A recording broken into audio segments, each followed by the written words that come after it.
noches. Hola Fer, hola Vero.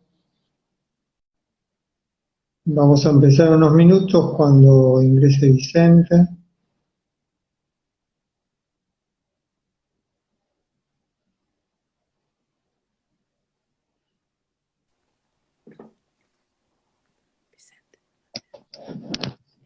Hola Vicente.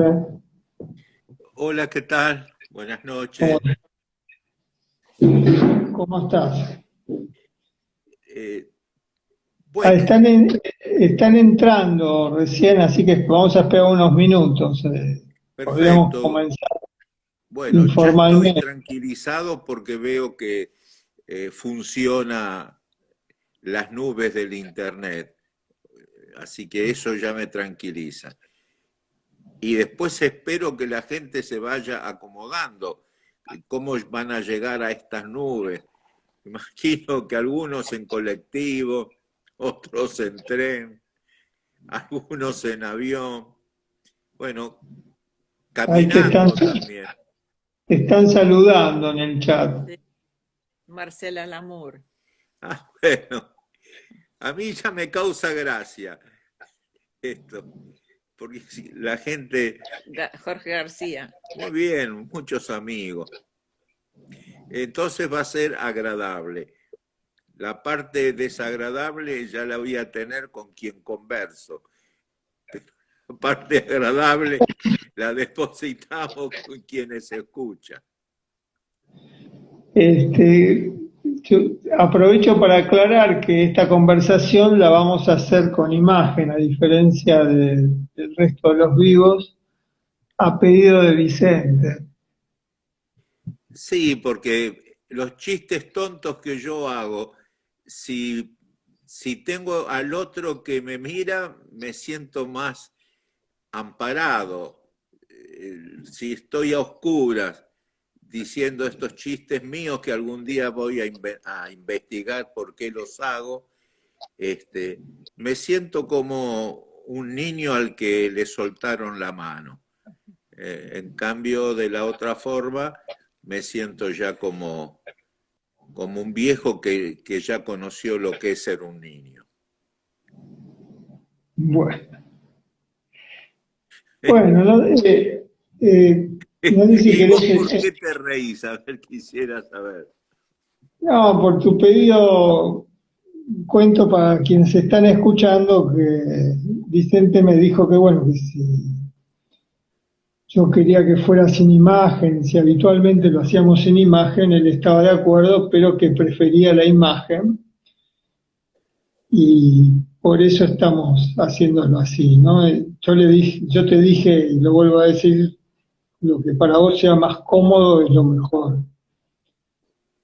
Este, ahí está Fabio Lacoya, que también lo conoces, está saludando. Sí, tengo la desgracia de ser muy amigo y de querer mucho a alguien que canta muy mal, pero es muy inteligente, escribe muy bien, eh, es un buen músico, pero le gusta cantar y canta todavía peor que yo. Así que de todas formas lo recibimos porque tiene que dar la promesa de que en este encuentro no canta. Bueno, ahí escriben desde el sur que te extrañan. A la Patagonia. ¿Desde la cárcel? No. No, Catasis, no, Diego. No. Diego Catasis. No, porque he ido muchas veces a las cárceles en la Patagonia. Y recuerdo que en una de las cárceles yo estaba organizando un taller de arte. Nunca me voy a olvidar. Me prohibieron entrar el color amarillo, la pintura. Y cuando pregunté con buen tono la razón, me miraron muy asombrados porque era como que uno tiene que aceptar la ley sin preguntarla. Yo aprendí que en estas instituciones, si uno busca el bien en estas instituciones es entrar para poder hacer la tarea. Tengo claro que ese es el bien, no ganarle yo una disputa a alguien que esté trabajando en la cárcel, cualquiera sea su rol. El bien que yo puedo hacer dentro de lo que yo puedo hacer bien, en este caso era entrar en el taller y organizar el taller de arte. Pero quedé como asombrado porque ni tuve respuesta clara ahí. Pareciera que está escrito que en un reglamento interno está prohibido el color amarillo, que uno no puede entrar una pintura amarilla. Y entre las cosas que tengo pendiente es encontrar a alguien que me responda sobre el peligro del color amarillo, dejando de lado el chiste rápido sobre que el PRO tiene el color amarillo, porque sea cierto o no, su posibilidad de ser peligroso en muchas cosas o en pocas cosas, según como cada uno analice la realidad, esto es como de 15, 20 años atrás. Todavía no era una fuerza política que tenía ese color que lo identifique. A veces pensé que los que organizaron la entrada de las cosas y la prohibición en la cárcel, de alguna manera u otra, conocían la vida de Vincent van Gogh y temían esa idea antigua, ¿no? Y también de hoy, ¿por qué no?, de que la locura te contagie. Y tal vez como quedó muy firmemente asociado el color amarillo a Van Gogh, a su locura, a su muerte, tal vez por eso prohibieron el color amarillo que entre a la cárcel. Vos trabajás mucho mejor que yo con las palabras, con el significado profundo. Yo más bien juego tratando de escribir poesía. Para vos la palabra es tal vez más sanadora que para mí. Aunque eso, bueno, dejémoslo para otro momento. Pero sería bueno entender algún día por qué en las cárceles no dejan entrar el color amarillo. Aunque tal vez no sea una disposición general y sea solo en esa cárcel, en la provincia de Neuquén está esta cárcel. Mientras que estabas hablando en el chat, la persona que te envió saludos desde el sur, creo que se llama Diego, agregó que es docente en la cárcel. Así que tu asociación parece que estuvo muy cercana, ¿no? Bueno, si te parece, podemos comenzar. La conversación de hoy se llama Días sin duelo. ¿Y lo que hablamos no es parte de la conversación? No me digas eso, sí, por supuesto, pero me sentí como obligado a hacer un comienzo formal.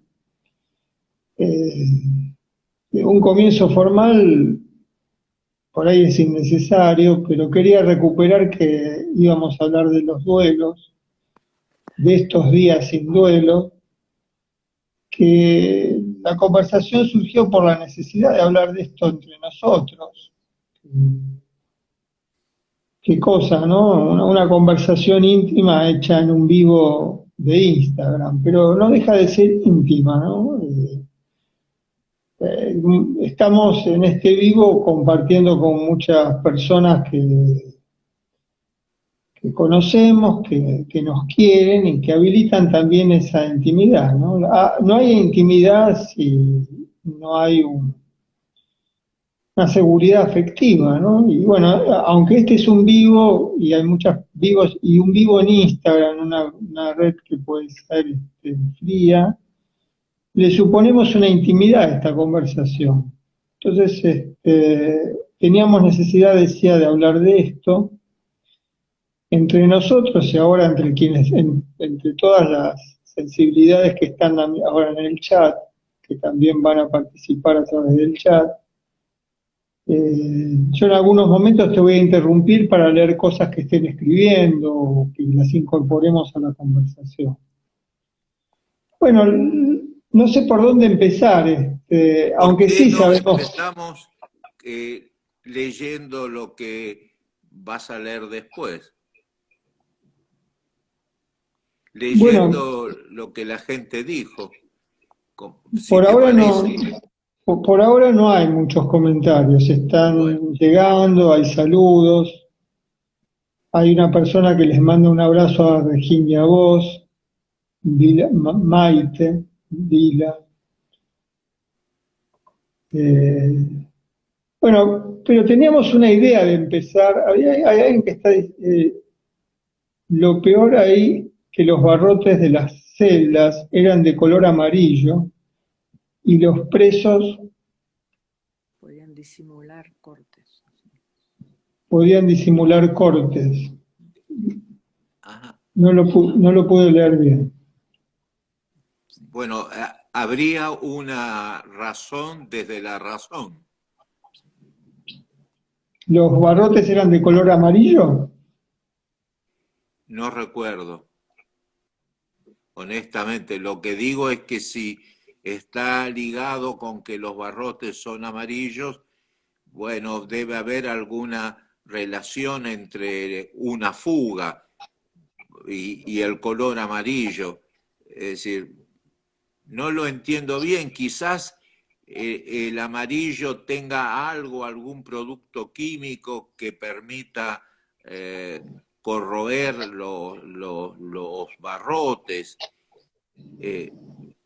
Yo sé muy poco de las cuestiones de la física y de la química. Tal vez algún momento pueda investigarlo y algún día compartir. Es una buena investigación. ¿Por qué en las cárceles se prohíbe el color amarillo? Bueno, para comenzar, se me ocurre hacer un comentario a propósito de las cárceles. Hay un tipo de cárcel que también conocemos muy bien, que es el manicomio. Tanto vos como yo hemos tenido distintas relaciones, conexiones y digamos, quebrantos con el manicomio. Y hay una cosa que siempre nos llamó la atención, es que en los manicomios no hay duelo, no hay despedidas cuando muere un compañero o una compañera. Observación que hizo alguna vez Jacobo Fickman en relación a que en los manicomios no había duelo. Y efectivamente, no, cuando empezamos a trabajar en el Hospital Cabret, no había duelo cuando moría alguien en una sala. Simplemente moría, desaparecía. Y yo relato en algún lado el día que organizamos un minuto de silencio a las 12, y empezó a circular por todo el hospital que iba a haber una despedida junto al árbol donde este compañero solía apartarse a tomar mate solo. Y empezaron a llegar a esa hora compañeros de todos los pabellones. Fue como una procesión callada hacia ese árbol. Y bueno, solamente dijimos en un momento que íbamos a hacer un minuto de silencio. Como todos los minutos de silencio duran eternidades, ¿no? ¿Qué quiere decir? Que duran más allá de un minuto, porque cuando hay un común silencio, el tiempo dura de otra manera. ¿De qué otra manera duran? hay una duración del estar en común que es distinta a la del reloj. Y bueno, tal vez es un comienzo para la conversación de hoy sobre el día sin duelo, porque si bien estamos hablando de la pandemia, la expresión días sin duelo abarca muchos días sin duelo. Eh, es una frase de la historia también, ¿no? ¿Cuántos momentos en la historia se pueden describir como días sin duelo? Bueno, en este presente estamos viviendo días sin duelo y yo te invitaría a comenzar la conversación con algo que habíamos dicho antes, que es con tu texto, La cuenta del dolor, un texto que está publicado en la revista Nadínata y que tal vez si Vero que está escuchando pone el link, quienes están en el vivo puedan también seguir la lectura en la revista. Es cierto que yo te pedí poder organizar mi pensamiento en la medida que puedo organizar algo a partir de este poema que me conmueve mucho más por lo que pude decir, sino por todo lo que no pude decir ante un hecho muy, muy potente hasta desde el símbolo, ¿no? Un número, 100.000. Es aterrador para mí ese número.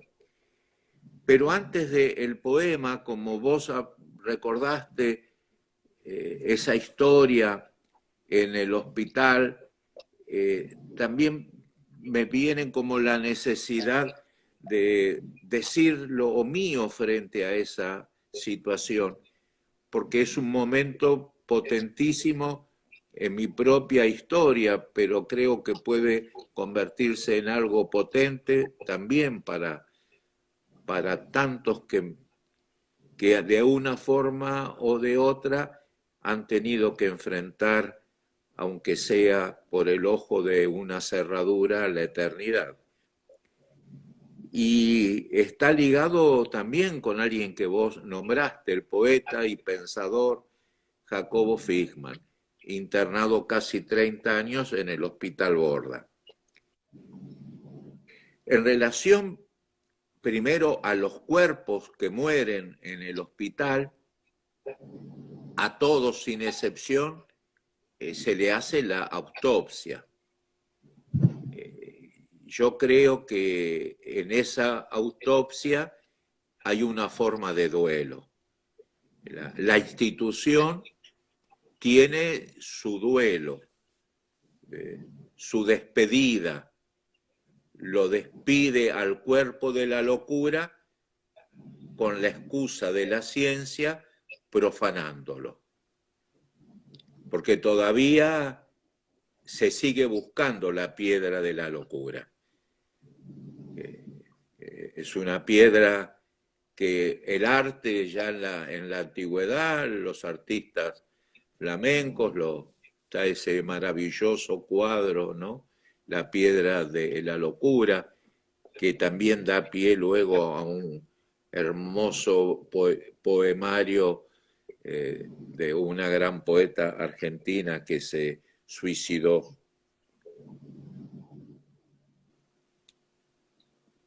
Su nombre. No sé. Pizarnik, Alejandra Pizarnik. Alejandra Pizarnik, se me hizo un hueco en la cabeza, un mar se me hizo. Bueno. Lo que pasa es que es el hueco de la evocación entristecida, ¿no? Toda evocación que... Hay evocaciones que tienen un hueco de tristeza y por ahí cae el pensamiento también. Sí, por supuesto. Pero volviendo a Fischmann, así directo, brutal y corto, al poco tiempo de hacer amistad con Fischmann, charlando con él por los patios del hospicio, una tarde yo ya me iba del hospital me tomó me puso la mano en el hombro y me dijo algo así como: hace poco tiempo que lo conozco, pero me siento que es amigo y le puedo pedir lo que tal vez no le podría pedir a nadie más. Yo me quedé casi como asustado, porque ¿qué es lo que me quiere pedir? Porque había como un tono de desesperación en su manera de hablar. Y me dice: por la edad que tengo y por la vida que tengo acá, sé que me voy a morir muy pronto. Le pido que no deje que me abran la cabeza, que me hagan la autopsia, porque me van a profanar, me van a humillar, y cuando este cuerpo ya no esté en el manicomio, este cuerpo, mi alma con este cuerpo, tiene una cita, un encuentro con la mujer que amo. Y Jacobo Fickman, judío,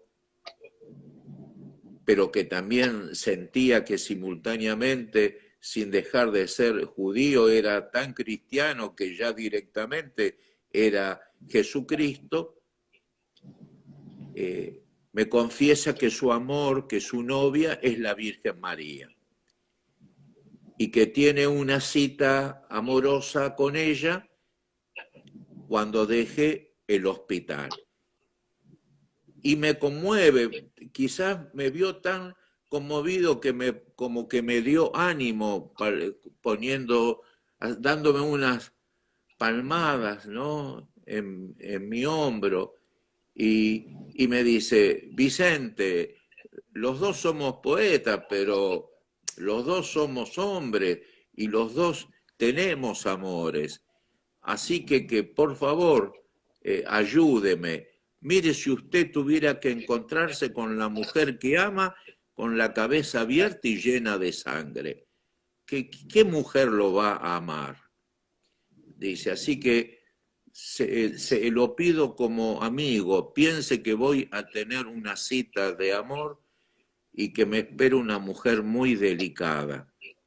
No puedo ir con la cabeza sangrienta. Y yo se lo prometí. Y cuando tiempo después me llega un telegrama del hospital notificándome que Fickman estaba muerto, yo había peleado mucho por tratar de sacarlo del hospital, y al final me habían nombrado su curador, por eso me mandan el telegrama.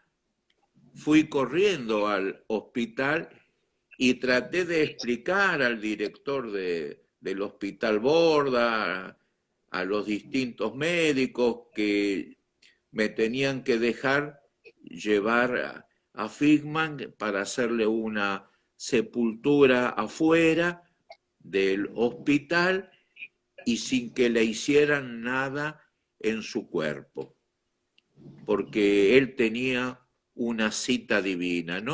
No dije una cita amorosa, dije una cita divina, recuerdo, porque pensé que así los podía conmover más. No los conmoví nada, siempre me traen la ley. ¿Acaso sepan que cuando era muy joven me recibí de abogado y entonces me lo quieren reprochar o mostrar su temor? Nunca voy a entender por qué, pero me trajeron ahí como una administración, como en la cárcel, donde nadie podía llevarse a nadie que muere en el hospital si previamente no le hacen la autopsia, que consiste concretamente en abrir el cerebro. Así que sí o sí, me dijeron, si quiere llevárselo, primero hacemos la autopsia y después usted se lleva a su amigo. Bueno, tengo que sintetizar la conversación porque me apodero demasiado del tiempo de nuestra charla. lo sintetizo diciendo que un enfermero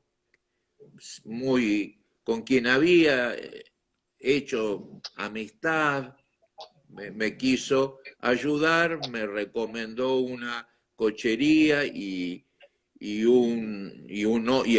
hombre de la cochería y me dijo, si le da algunos pesos, va a ver que él le arregla la situación, pero hágalo hoy mismo, de noche, yo le abro la puerta del hospital.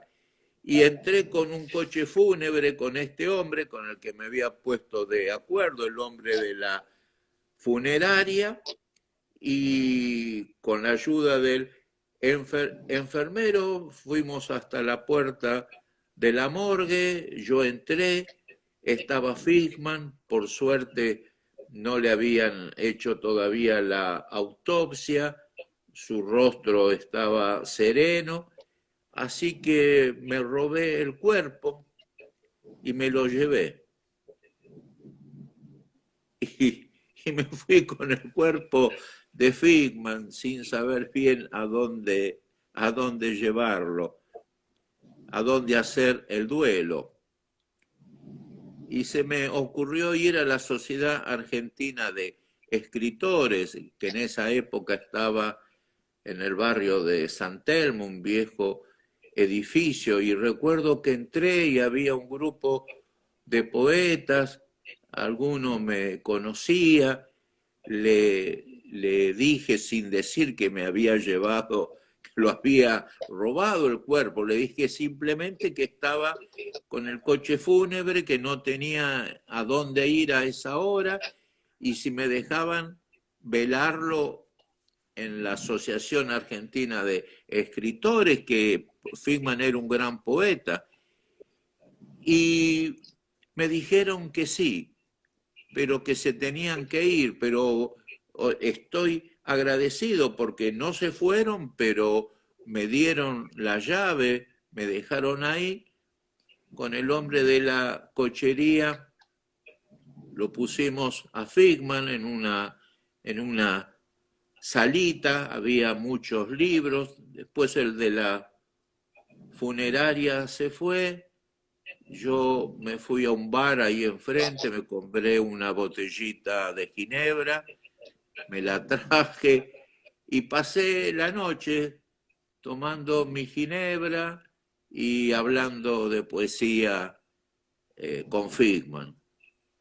Y después a la mañana yo pude llamar a otra gente, recuerdo que vino Enrique Molina, otros poetas del surrealismo, y lo enterramos en la Chacarita. Después yo me fui muy pronto al exilio, ya también a mí los militares me querían hacer algo en mi cuerpo, y bueno, y como yo ya no estuve por muchos años todo el exilio en Europa, y el cuerpo, como a todo muerto anónimo, desapareció.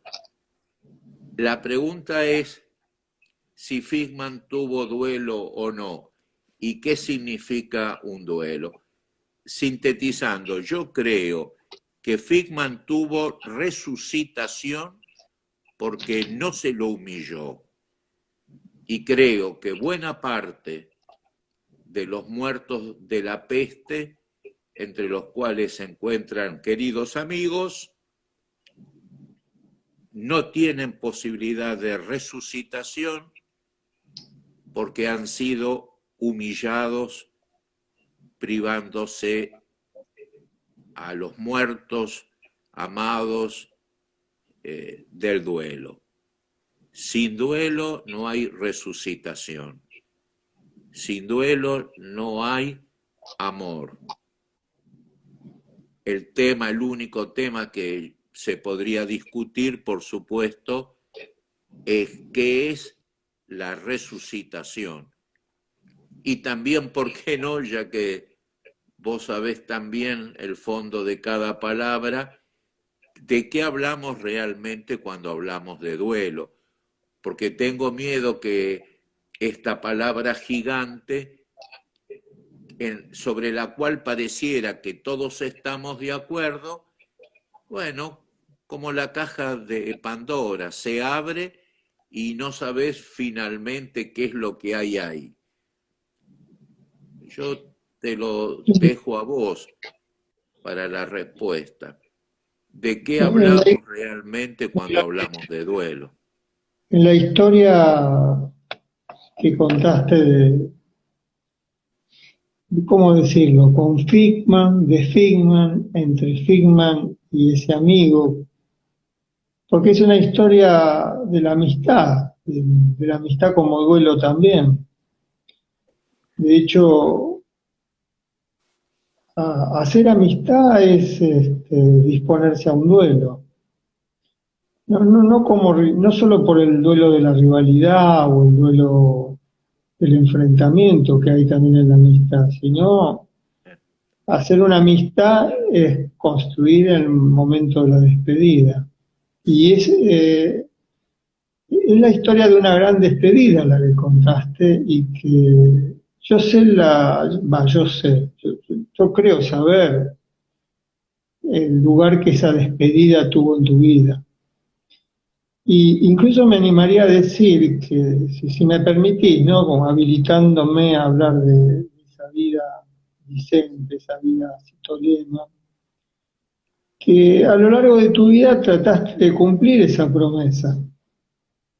Tal vez uno puede pensar así la vida, como el largo trabajo de cumplir esa promesa. Y hasta tal punto lo pienso así porque recién te escuché en el tono de voz también la furia, el enojo ante la profanación de un cuerpo.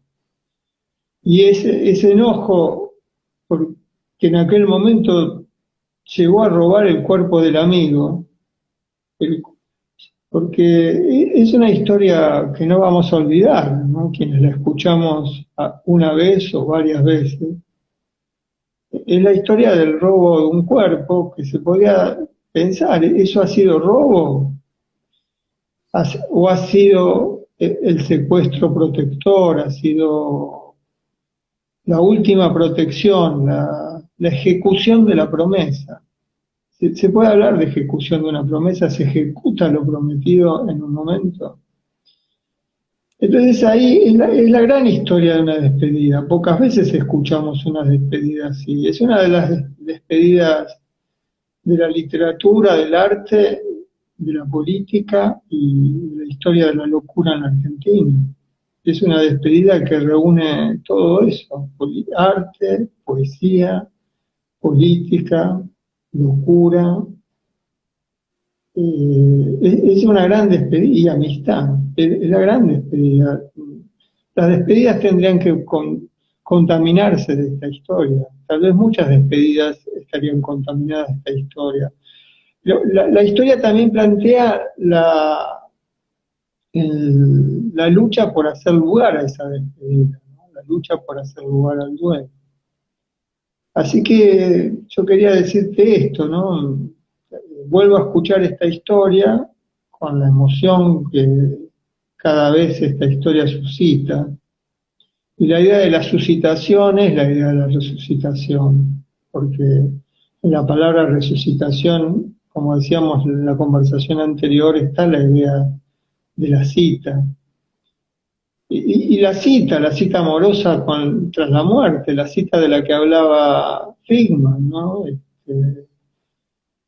Hay una muerte, hay una cita después de la muerte. La amistad es una de las grandes citas de esta historia. Y entonces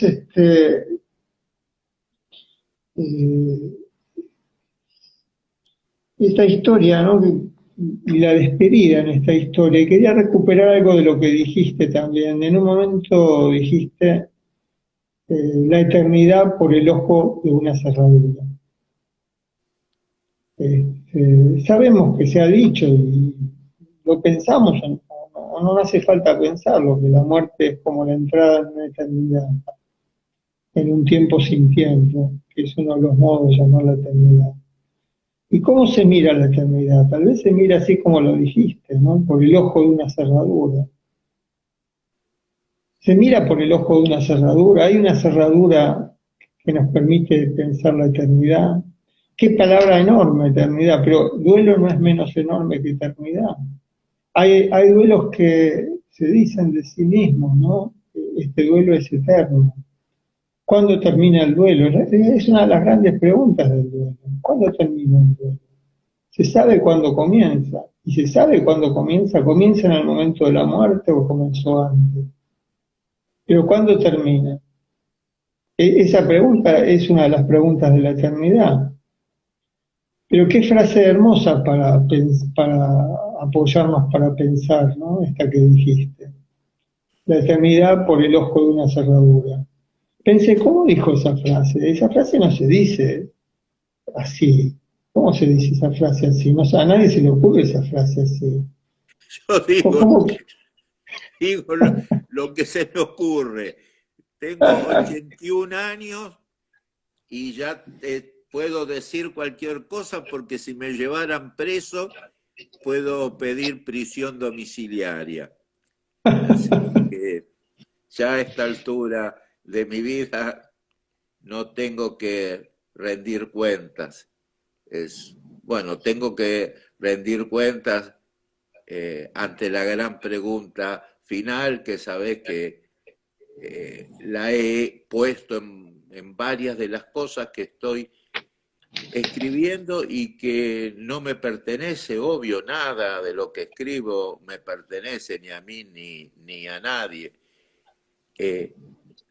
Específicamente está en la Biblia, ¿no?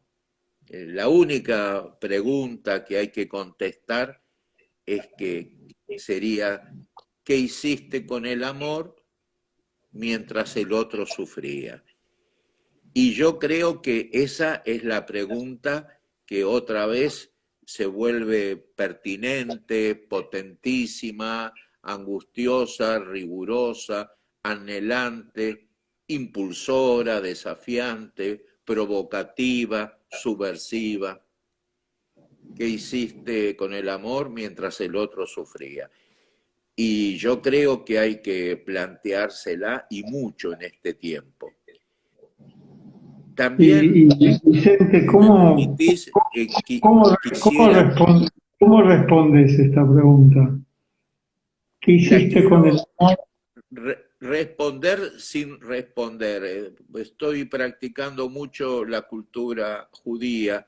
Escribo poemas para la paz con Palestina y ahora tomo algo de la cultura judía, que es como afirmar preguntando. Y entonces, en lugar de contestar, lo dejo ahí, como antes no leí el poema, ahora tampoco contesto, hasta que en algún momento va a aparecer todo y me tomo de lo que habías dicho. Otro significado del duelo, que es el enfrentamiento que puede ser a muerte con el otro. Te soy sincero, Marcelo,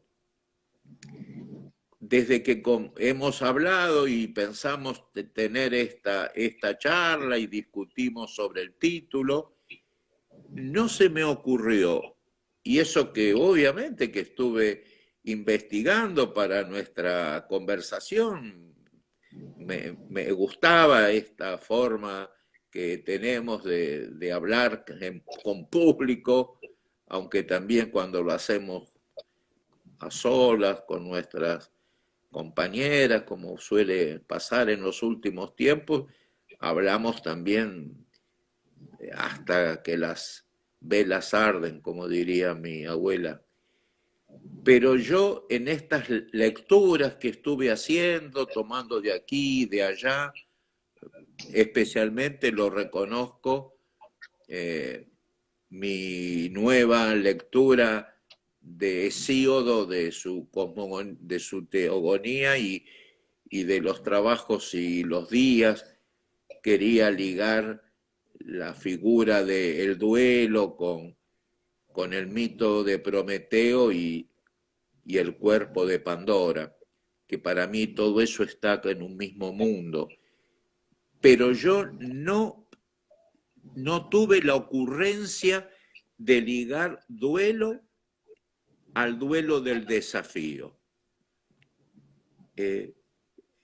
Y existe esa otra versión del concepto duelo.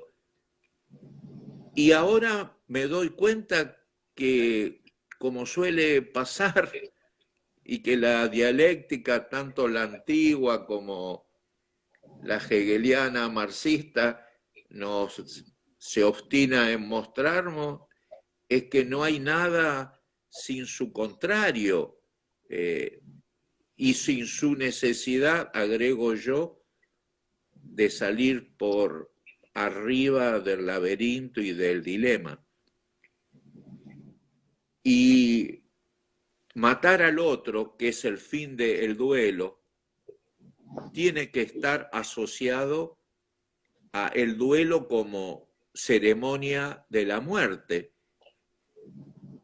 En el duelo, digamos, de los gauchos, de los matones, de Borges, es un duelo sin sentido y a muerte. Y es lo que se puede, yo desde mí puedo verlo como un acto de tragedia. No hay salida.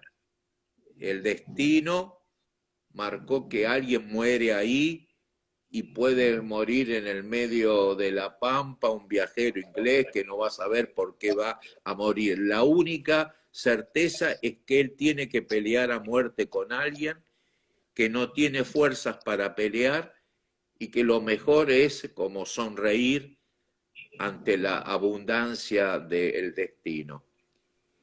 Pero por otra parte, el duelo es también como otra despedida. En el combate es una despedida y en el duelo más ceremonioso de los muertos que ya están muertos, no de los muertos que van a venir en el duelo. Esa es la diferencia. En el duelo que hablabas vos, es un muerto que va a venir.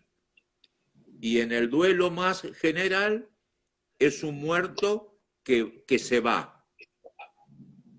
Y ahí, tanto el muerto que va a venir como el muerto que se va, ahí sí que puede estar el interrogante. Porque todos los muertos finalmente tendrán que plantearse la pregunta del amor. Y el amor no se puede plantear como pregunta sin un otro. No hay amor por fuera de un otro. Es decir, y tal vez esta también es una de las grandes preguntas de tu vida, ¿no? De tu obra, está muy presente esta pregunta. Tal vez yo te pregunté, y me arrepiento de la pregunta, ¿cómo respondes a esta pregunta? Y recién yo me quedé pensando, bueno, sí, esta pregunta tiene muchas respuestas en tu obra, en tu poética, en tu teatro, en tu ensayística. ¿Qué haces con el amor mientras el otro sufre?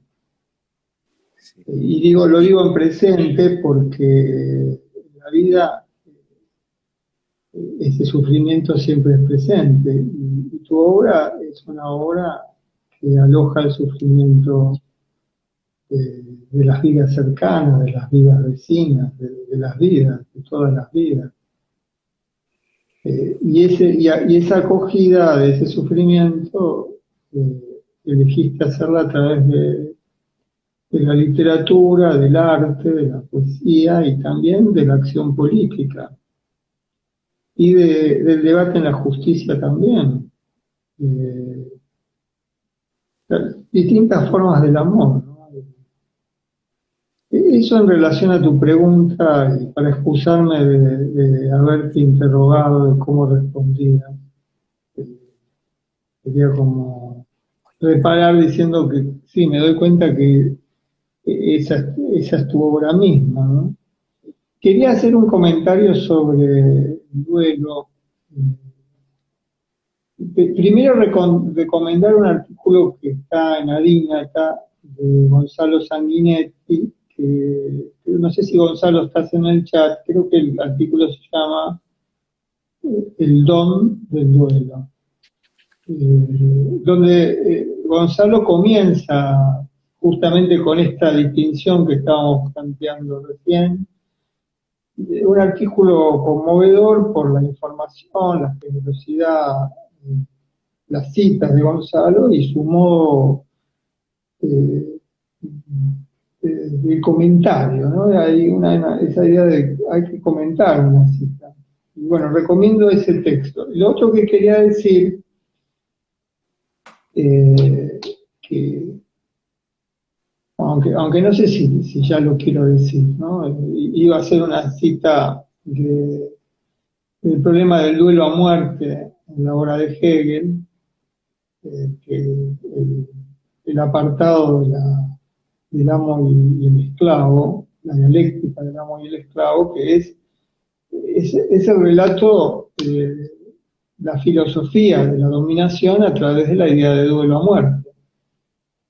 Hay un duelo a muerte y en el curso de ese duelo, quien teme morir se vuelve esclavo. Para decirlo, siempre que se relatan estas cosas, se incurre en esta abreviación que nos deja incómodo después del relato, ¿no? Y después el otro comentario, que esto se lo había comentado a Gonzalo cuando estaba escribiendo el texto, volver a pensar esa gran novela de Conrad, que se llama Los duelistas. Es la gran novela del duelo, ¿no? La necesidad que se tienen los duelistas, ¿no? Como esa amistad en la rivalidad o ese amor en la rivalidad. Aun cuando ese amor en la rivalidad está en el borde siempre de la muerte. Bueno, quería comentar esto, aunque lo más importante por ahí de lo que acabo de decir, yo tengo la, la arrogancia de decir que hubo algo importante en lo que dije. Pero esto me pasa porque estoy hablando con vos, no lo diría. Creo que es la respuesta a esa gran pregunta, la pregunta que llamaste final y que tal vez tiene que ser la pregunta que acompañe la vida, ¿no? Cómo alojar el sufrimiento. Y no el propio sufrimiento, pensar el sufrimiento como ese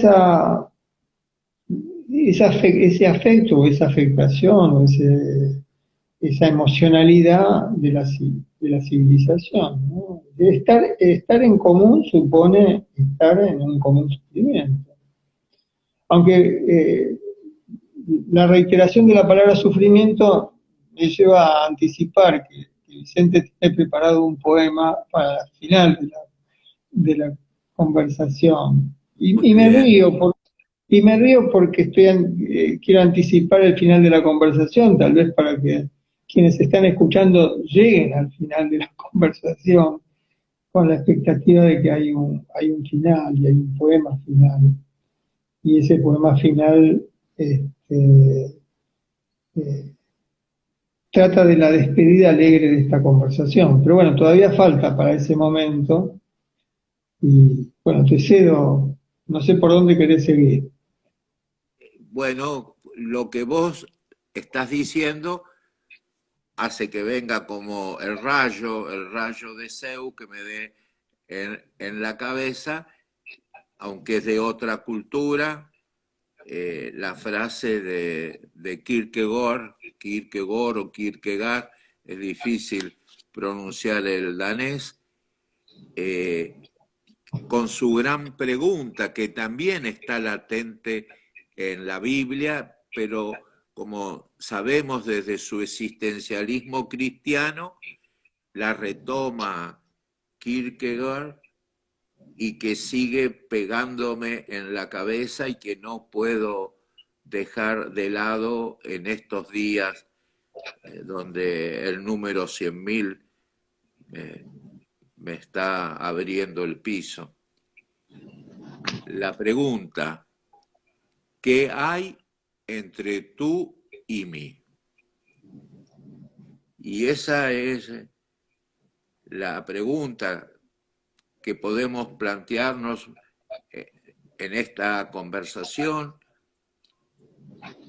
pero llevándolo a un plano más general, es que hay entre uno como mí y el tú, que es los 100.000 muertos.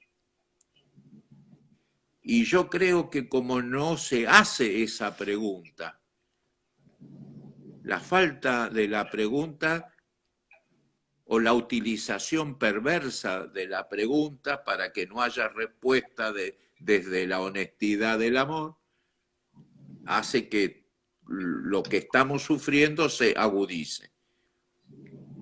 Y el miedo es que se vuelva herida crónica y que impida una salida con gloria de esta etapa terrible de dolor, porque el duelo es salir para la gloria.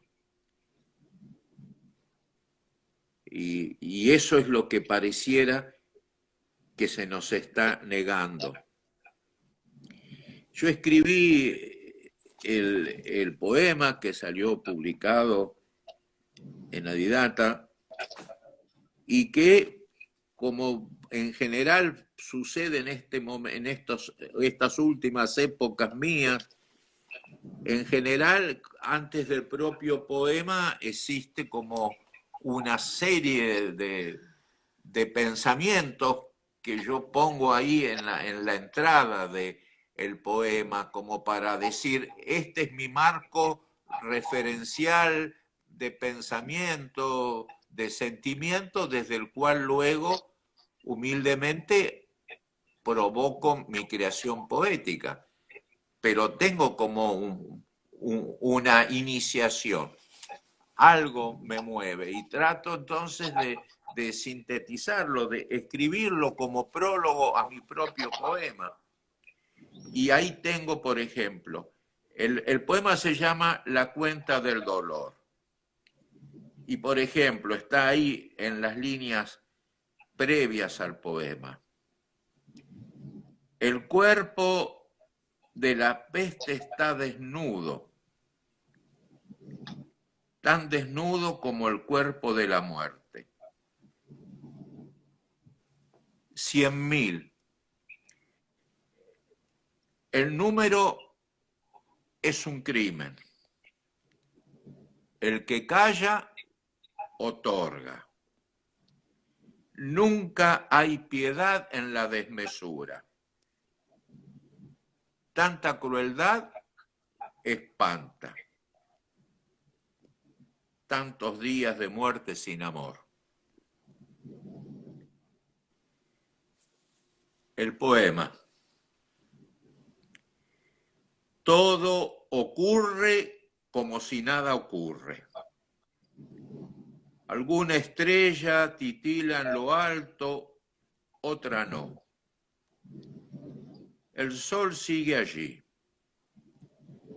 Reina en la bóveda perfecta, sin la menor sospecha de negrura. La tierra sí que es negra y pura. El humus da para varias cosechas al año. Buena riqueza, augurios, angurria. La única propiedad pública son las florecillas celestes, tiemblan al borde del camino. Los perros no paran de llorar a la luna. Temen las tormentas, los crímenes, el soplo en la nuca de los fantasmas, sea con luna llena o luna menguante, lunas de frío o lunas con sangre. Los perros lloran y hasta gimen con los ojos cerrados, igual que los muertos cuando los velan. Nada nuevo nace todavía Todo es oscuridad, recelo. Las aguas van lentas por el alba, sin asombro, mansas, quietas como un diamante. Los potros relinchan por las pampas, galopan, hasta vuelan, sudan, como en los sueños.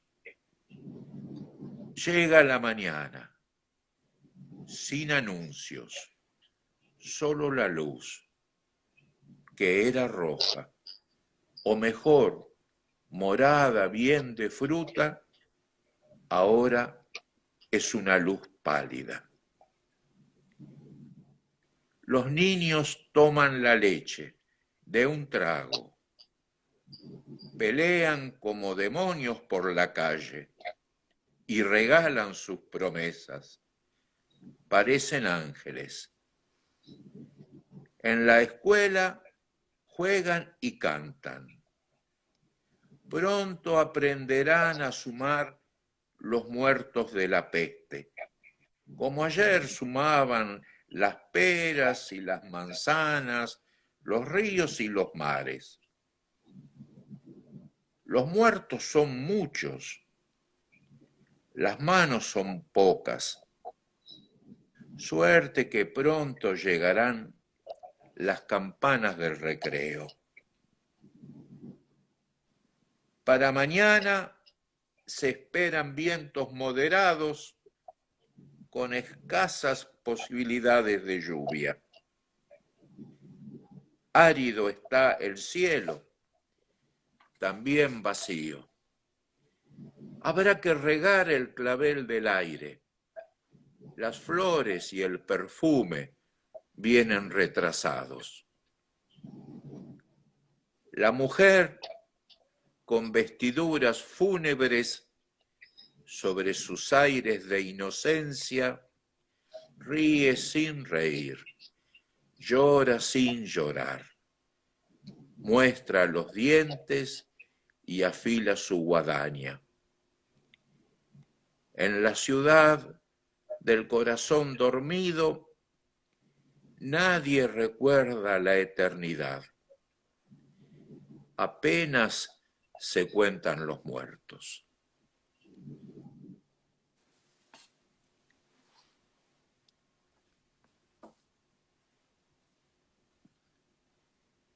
Bueno. Estoy cayendo en un gran temor de tener que decir algo y tener ganas de quedar en silencio, ¿no? Porque después de este texto sobreviene un gran silencio. Me impresionó en la introducción que hiciste, la pregunta entre el tú y el mí. Cuando estabas hablando de entre el tú y el mí, pusiste en el lugar del tú a los 100.000, ¿no? 100.000 muertos en el lugar del tú. El pronombre de la segunda persona no soporta 100.000 muertos. Pero qué necesario poner ahí a la 100.000 muertes. No sería lo mismo decir entre el ellos, el vosotros y el mí, ¿no? Los 100.000 muertos están en el lugar del tú. Nunca, esa es una profanación necesaria para el pronombre de la segunda persona.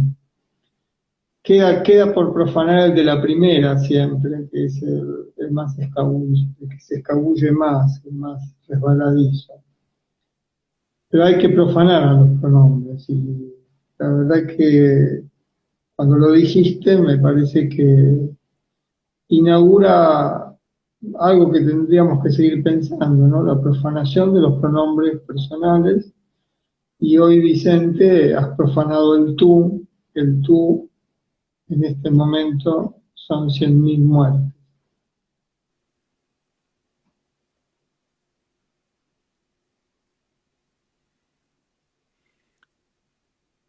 yo no termino de hacerme cargo ni de lo que digo y menos todavía de lo que vos decís. Con riesgo de la desmesura, que es un riesgo hermoso pero terrible a la vez, siento que junto a los que están hoy compartiendo este encuentro, locamente sin humildad, pero necesariamente con ella, estamos intentando de alguna forma hacernos cargo del duelo. Miren qué monstruosa arrogancia. Estoy sintiendo que nos estamos haciendo, con mis tartamudeos, con tus reflexiones, con el silencio de los que están compartiendo este encuentro, con las preguntas que nos hacen, con sus enojos, tal vez porque no escuchan lo que quisieran escuchar, con la alegría de poder pensar que hay otros que están hablando como él o ella hablaría si estuviera sentado aquí o allá. Nos estamos haciendo cargo de un duelo. Ya no estoy solo escribiendo en la cocina junto a mi gato un poema de dolor, sino creo que eso es lo bueno de los duelos, encontrarnos con otros para la espera de nosotros mismos en la despedida, a quien si lo despedimos es porque de una forma o de otra éramos nosotros y por ser nosotros era amado. Es cierto, puede ser, solo nos amamos a nosotros, pero la gigantesca paradoja es que nos amamos tanto a nosotros que se nos vuelve terrible la muerte del otro. Y de una forma u otra yo siento que esta es una sociedad, un país al que amo y del que me siento parte, muy parte. Es un país que vive en duelo continuo. Duelos continuos que tal vez sea un mismo duelo que nunca termina de celebrarse. Tal vez porque la vida es eso, una espera para un duelo que, como a Prometeo, se le vuelve a obligar al sufrimiento y a la salida por arriba del sufrimiento, como Prometeo encadenado sobre una roca para ser devorado por los pájaros de la carroña que le devoran el hígado, pero no pueden convertirlo en carroña, porque renace todas las noches. La pregunta es, ¿quién hace el duelo a Prometeo? ¿Quién lo vela en esa soledad infinita? Y tal vez todos los que de una forma u otra nos hacemos cargo del mito de enfrentar a los dioses, al poder, y de sentir que despidiendo a Prometeo nos recibimos a nosotros. Es decir, en la despedida al rebelde de los dioses nos convertimos nosotros en dioses de la tierra. Pero como todo Dios, finalmente no puede ser Dios si no ama al otro. Eso es la vida, la existencia del otro que al permitir amándonos nos convierte en criaturas humanas. Y ahí resucitamos también cada vez que alguien muere junto a él en la vida. El duelo finalmente, más que una despedida, es una manera de resucitar. El tema es si siempre se puede resucitar en un país que no termina de hacerse cargo de su propio amor, porque la resucitación es un acto de amor y estamos demasiado viviendo sin amor. La pregunta del millón sería si se puede vivir con amor en un mundo que ha perdido toda posibilidad humanística. No. La peste ha desnudado la realidad de una inhumanidad en lo humano que tal vez creíamos que no existía. Yo recién descubro mi propia inhumanidad al ver que tanta muerte nos ha inundado y la hemos naturalizado. Yo escribí un poema, 30.000 y la peste, pensando en los desaparecidos, que de alguna forma, y lo discutíamos con Regín, mi compañera, podrá plantearse si tuvieron duelo o no tuvieron duelo, sus desapariciones. Estuve buscando datos y me vino también la fiebre amarilla a la cabeza, si no me equivoco, en 1871 o 76, perdón si me equivoco en el año, pero es en esa época. Y ahí miren ustedes, hoy hablábamos del amarillo. La primer peste en Argentina, en este espacio, en este territorio, fue la peste amarilla. Y hoy hablábamos que en la cárcel no dejaban entrar el color amarillo, tal vez recordando aquella peste. Pero como es poco que se llame peste amarilla, perdón, Fajó, está marcada por el vómito negro. Es decir, que es como también se la llama, aunque no sé por qué, poco a poco se dejó de lado lo del vómito negro y se habla nada más que de peste amarilla. La cantidad de muertos de esa peste en proporción a los habitantes es más aterradora que hoy. Y ahí tuvo, eso sí, un chivo expiatorio claro. Los inmigrantes recién llegados, los pobres, los italianos, que era la mayor parte de los inmigrantes de esa época,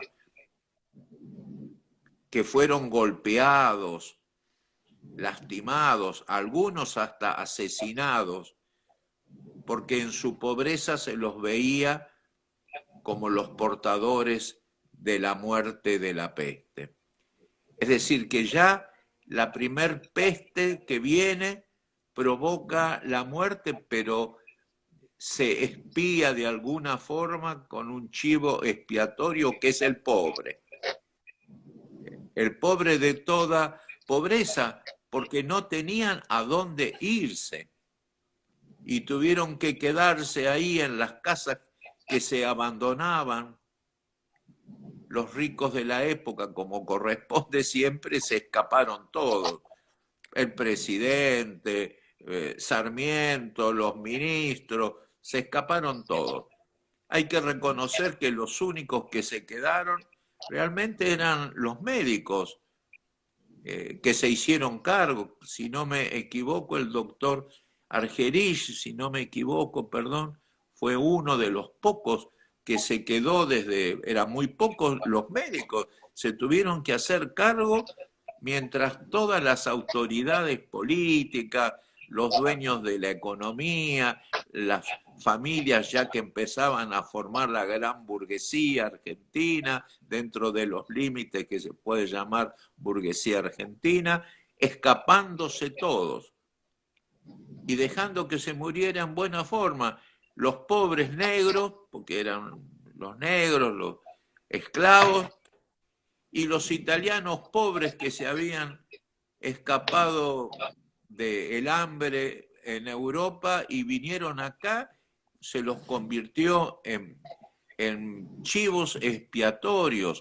se los perseguía por la calle, se los golpeaba, se los acusaba de traer la peste con su pobreza. Yo honestamente, si alguna vez lo había leído, lo había olvidado.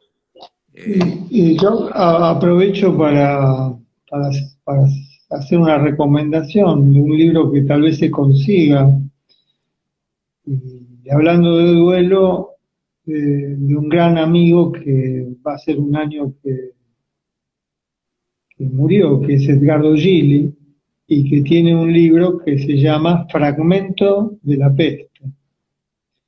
Y mirá vos que el título es hermoso porque no es Fragmentos de la peste, ¿no? Él discutía con el editor, ¿no? El libro se tiene que llamar Fragmento de la peste, ¿no? Y ahí él relata, a lo largo de la novela está el diario de un médico, Cosme, que es, me acordé cuando dijiste que los que se quedaron eran los médicos. Y Cosme es una referencia a Argerich. Una gran novela de Edgardo Gili, quería como aprovechar para, no aprovechar, uno no aprovecha, ¿no?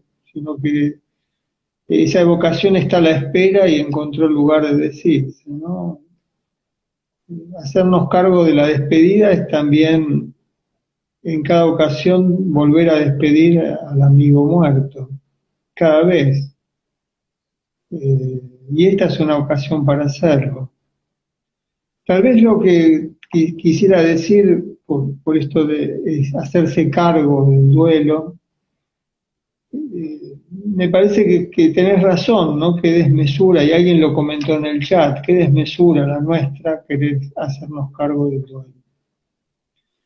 Y entonces pensé, ¿no? Sí, es una desmesura, y como toda desmesura llama a alguna idea, y pensé, tal vez hay una idea de Freud que me parece un gran hallazgo, y que generalmente no es la que se considera al hablar del duelo, porque además Freud tiene un gran trabajo sobre el duelo, un escrito que se llama justamente Duelo y Melancolía, donde trata de, bueno, entre otras cosas, trata de salvar al duelo de esa significación patológica que solía tener en esos tiempos. Pero no es a eso, ese no me parece tanto el hallazgo al que me quiero referir. A mí me parece que uno de los grandes hallazgos de Freud es cuando él piensa los trabajos, piensa en términos del trabajo, y tiene dos expresiones en relación a la idea de trabajo. Una es la idea de trabajo del sueño, y otra es la del trabajo del duelo. Hasta ese momento no se había utilizado la idea de trabajo así. Y ahí hay una gran pregunta para hacernos. ¿Quién trabaja en el sueño y quién trabaja en el duelo? Esa es la gran pregunta freudiana. No se suele olvidar eso, o no se suele hacer esa pregunta. Pero ¿quién trabaja en el duelo? ¿Quién trabaja en el sueño? Y si leemos con atención, Freud intuye algo muy importante. En el sueño no trabaja el durmiente. En el duelo no trabaja la vida doliente. Es decir, trabaja el duelo, trabaja el sueño. Entonces me parece también que esta conversación trata de habilitar ese lugar donde podamos confiar en el trabajo del duelo, en cómo el duelo trabaja con nuestro doler, con nuestro doler como infinitivo y sustantivo, pero con nuestro dolor, con nuestro estar dolientes. Como confiamos que el sueño va a trabajar con nuestro dolor, con nuestros deseos, con nuestros dolores, con nuestras frustraciones. El sueño como un lugar en donde se trabaja el quebranto mientras dormimos. Entonces tal vez voy a usar una palabra que es tuya. Esta es una ceremonia de habilitación del trabajo del sueño. La palabra que quise, no dije ceremonia de resucitación para no hacerla totalmente tuya, pero ceremonia sí. Ceremonia que habilita esa confianza, porque toda ceremonia es un acto de confianza, en que el duelo trabaja. ¿Y cómo trabaja el duelo? Y lo diría con, con una frase de otro gran amigo, que lo dijo de un modo inigualable, me parece, ¿no? Es decir, el duelo trabaja inventando una distancia en la sin distancia. ¿Qué es lo que estamos haciendo? Pregúntame quién es el amigo que lo dijo así. Ahora te interrumpo y te pregunto, ¿quién es el amigo? León Rosichner. Ah, bueno, hermoso el recuerdo. La última vez que conversamos también, León, Horacio González estuvieron presentes en nuestra conversación. Sé que alguien me dice, Regín, obviamente con todo derecho, se hace cargo de lo que dije, que estamos cometiendo la desmesura de hacernos cargo del duelo. La cuestión es que yo, perdón porque no es mío, ¿no? Y lo traigo así, ¿no? Es un pensamiento tal vez de Kierkegaard, de Sartre y de otros anteriores, ¿verdad? No voy a traer todos los que de una forma o de otra lo han pensado, pero hay una cuestión de la responsabilidad.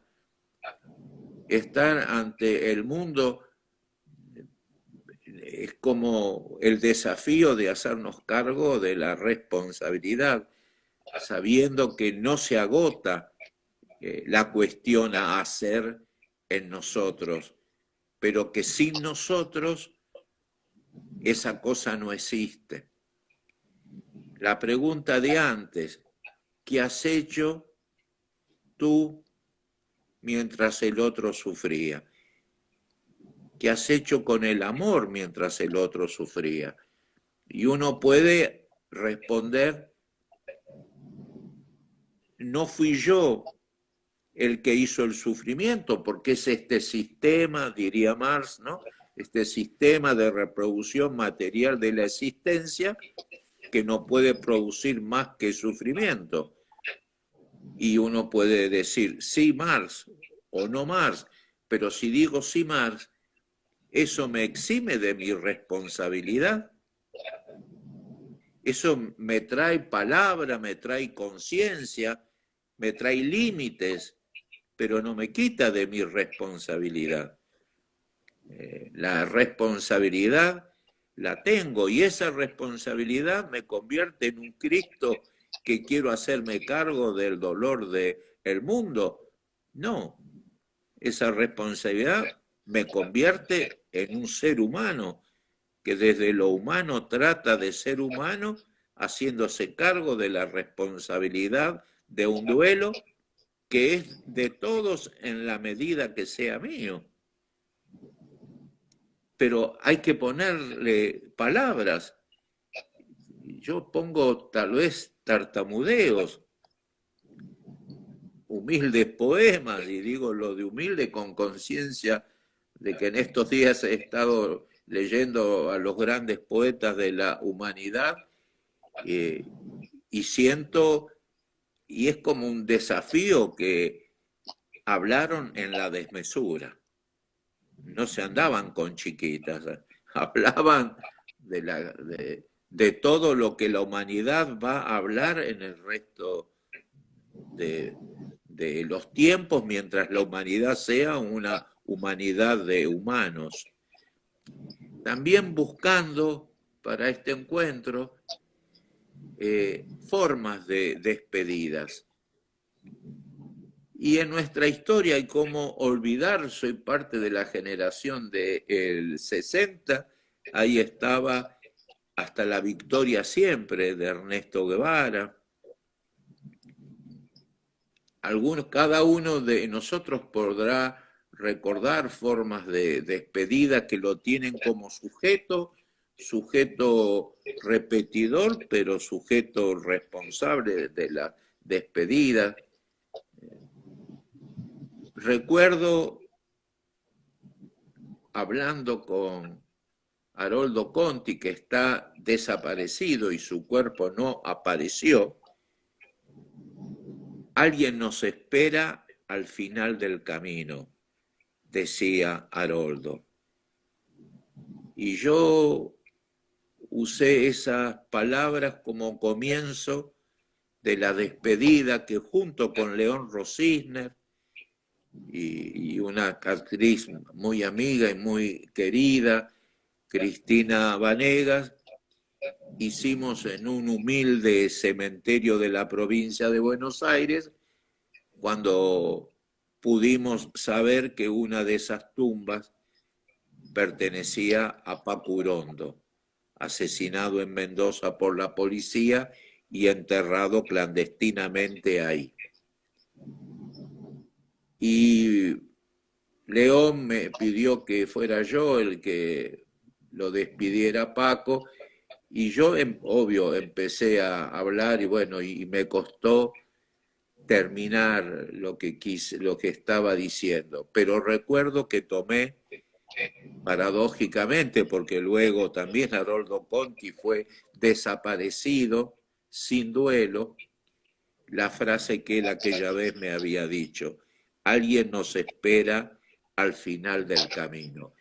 Y eso lo traigo porque en estos días que hemos hablado con vos mientras hablábamos y pensábamos por dónde ir, porque este tema es tan extenso, me decías, duelo como espera. Y sí, duelo como espera. Alguien nos espera al final del camino, lo cual quiere decir que hay alguien que está allí amorosamente, pero que también hay camino. Y bueno, acá viene lo de Celaya, ¿no?, que canta Serrat. En mi generación fue muy potente eso, ¿no? Se hace camino al andar. Bueno, ahora traigo locamente a los chinos. Un camino de 10.000 kilómetros o 20.000, creo que es, se hace dando un paso.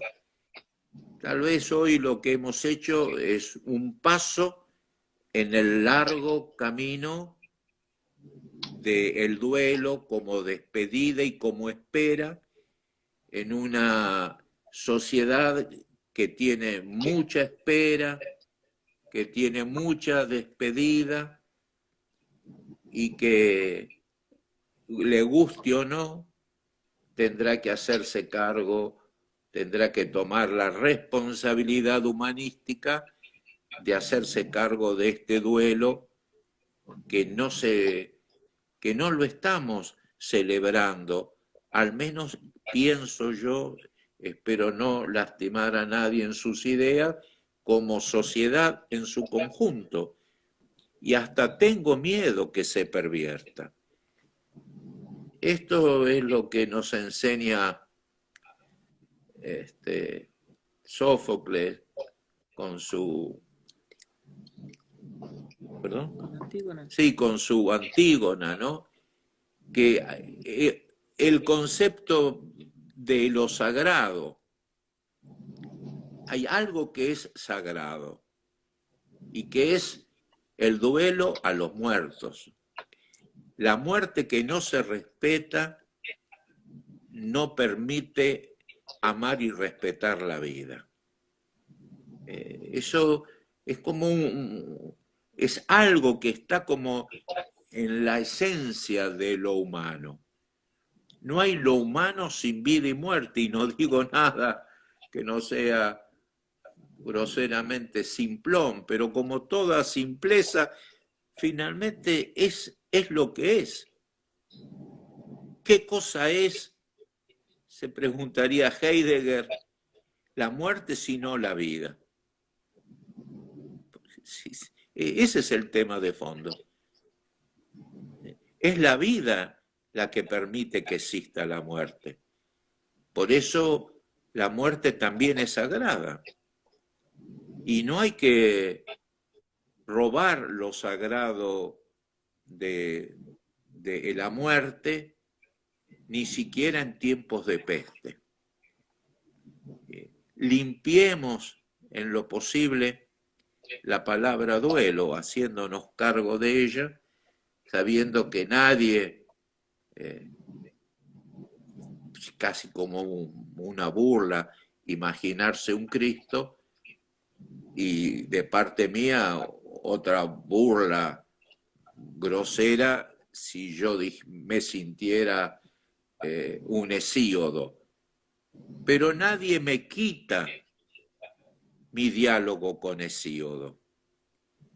Yo lo necesito para despedir a muchos de los que han muerto en estos días. Porque en último caso, Hesíodo me permite atisbar en la desmesura mi condición humana.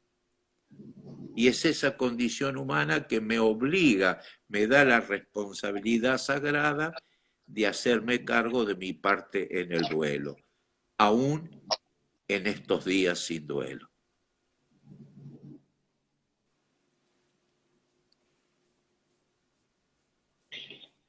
Estamos en la hora, Vicente. Muy bien.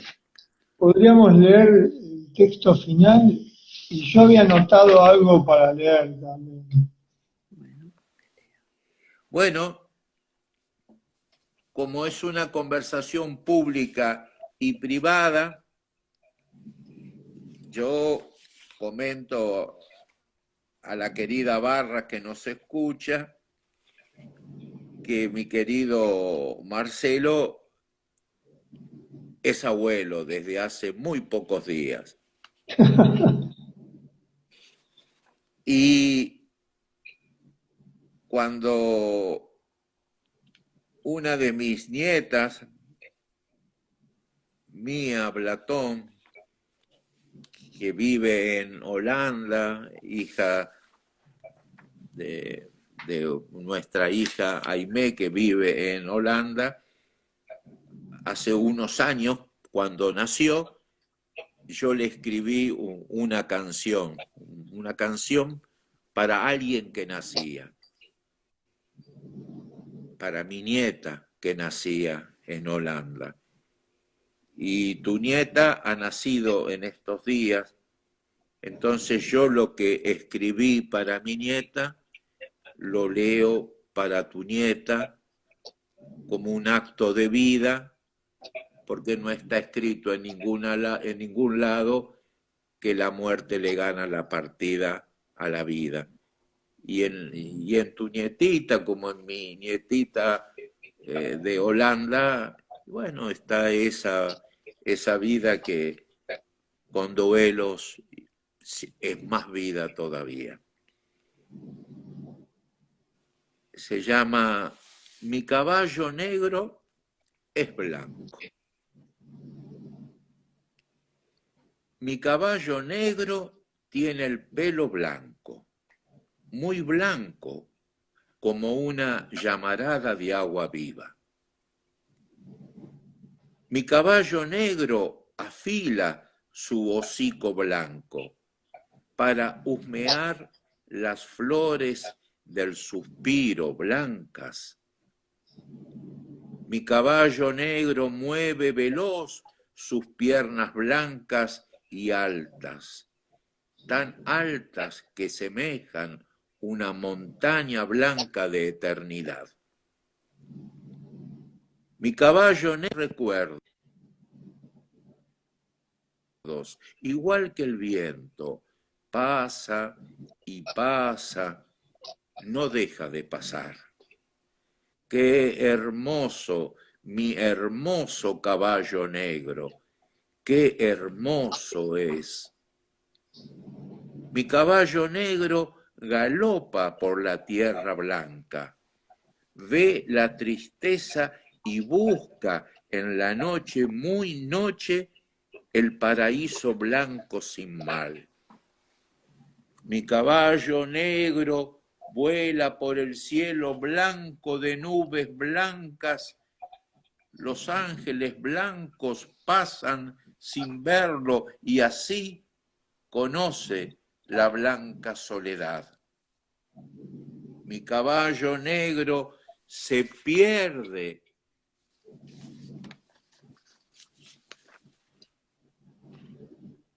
en la estrella blanca que parece de arena fina, de tan blanca, donde espera la niña, la nacida de la gran sonrisa que le enseña a bailar.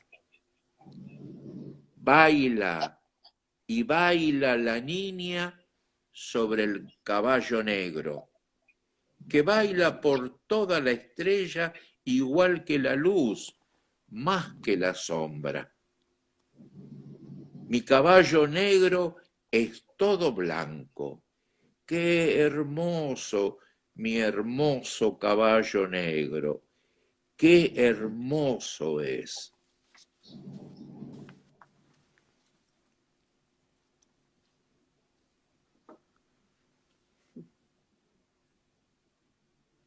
Para tu nieta. Bueno, gracias. Para Amanda, que va a ser una hermosa criatura, una hermosa mujer, a pesar del abuelo que tiene.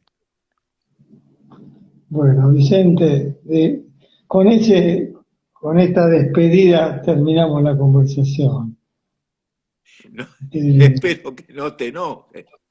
No, al contrario, una gran emoción, lo recibo como un gran regalo en el doble sentido, ¿no?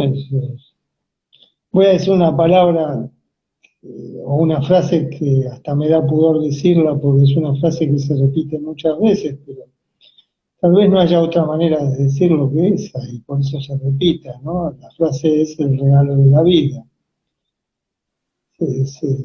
Pocas veces se dice y cuando se dice sabemos qué se está diciendo cuando se dice esa frase.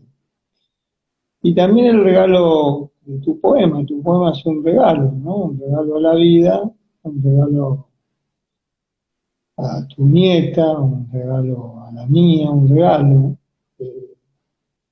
El regalo tiene otro nombre que es presente, ¿no?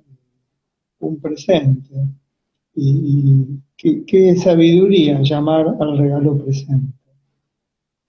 Porque finalmente el duelo es un modo de seguir sosteniendo la posibilidad de un presente. Si no hay duelo, como vos dijiste, no hay presente. Y bueno, con ese presente que podemos terminar, te mando un abrazo enorme, un abrazo, el abrazo de siempre, ¿no? No vamos a decir hasta la victoria siempre, pero hasta la próxima conversación siempre. Un beso a Amanda, a tu hija, la mamá de Amanda, y un abrazo y un beso. Agradecerle a Regín, o le agradezco a Regín en nombre de Florencia por esos hermosos escarpines. Un abrazo grande. Chao. Un abrazo a todos y gracias a quienes nos han escuchado. Si hubo algo que dije que no les cayó bien, pido perdón. Y hasta la próxima conversación, Marcelo. Un abrazo grande. Chao.